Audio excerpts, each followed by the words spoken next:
আসসালামু আলাইকুম everyone, welcome to the channel to our brand new blog. আশা করছি আপনারা সবাই ভালো আছেন, সুস্থ আছেন। ভিডিও শুরুতে বলে রাখছি, এটা আমার প্রথম ব্লগ, অনেক ভুল ত্রুটি হতে পারে, সো আপনারা ক্ষমা দৃষ্টিতে দেখবেন। হঠাৎ ফুচকা খেতে মন চাইলো, সো দেরি না করে ঝটপট রেডি হয়ে বেরিয়ে পড়লাম। রিক্সায় উঠেই আরহাম বায়না ধরলো রিক্সার সিটে বসবে, সো আমার থেকে বাধ্য হয়ে রিক্সার উপরের অংশতে বসতে হলো।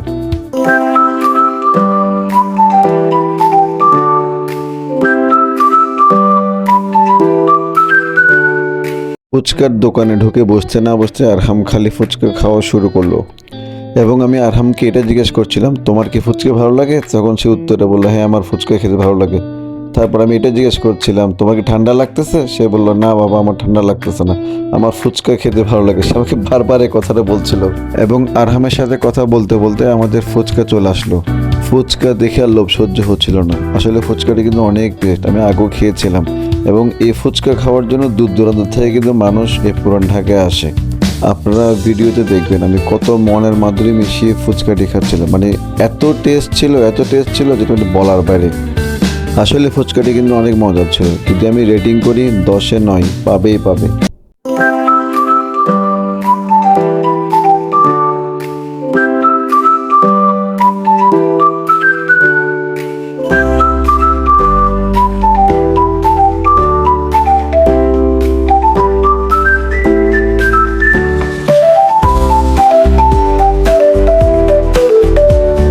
ও আর একটা কথা বলে রাখি, ওদের ফুচকার পাশাপাশি চটপটিটা কিন্তু অনেক বেস্ট, তাই আমি দেরি না করে আর একটা চটপটি অর্ডার করে ফেললাম।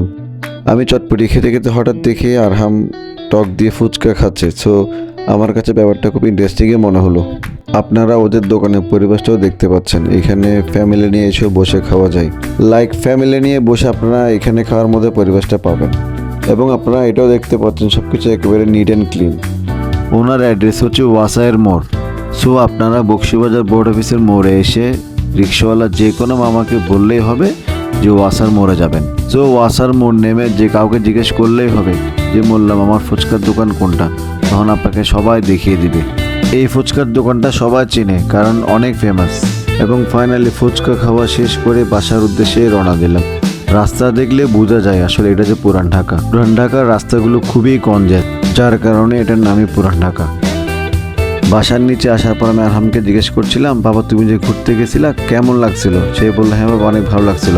তারপর জিজ্ঞেস করলাম হাতে এটা কি? সে অনেকক্ষণ চিন্তা করে বললো, প্রথমে বললো কোক, তারপর বললো ফান্টা। এরপর আমি আরহামকে জিজ্ঞেস করলাম, বাবা যে তোমাকে ঘুরতে নিয়ে গেছে তুমি কি হ্যাপি? সে আমাকে হাত দিয়ে ইশারা করে বললো, হ্যাঁ আমি হ্যাপি। সো আমার ভিডিওটি কেমন লেগেছে অবশ্যই কমেন্ট করে জানাবেন এবং সাবস্ক্রাইব করে পাশে থাকবেন। নেক্সট কোনো ব্লগে আবার দেখা হবে। Till then bye bye and stay happy.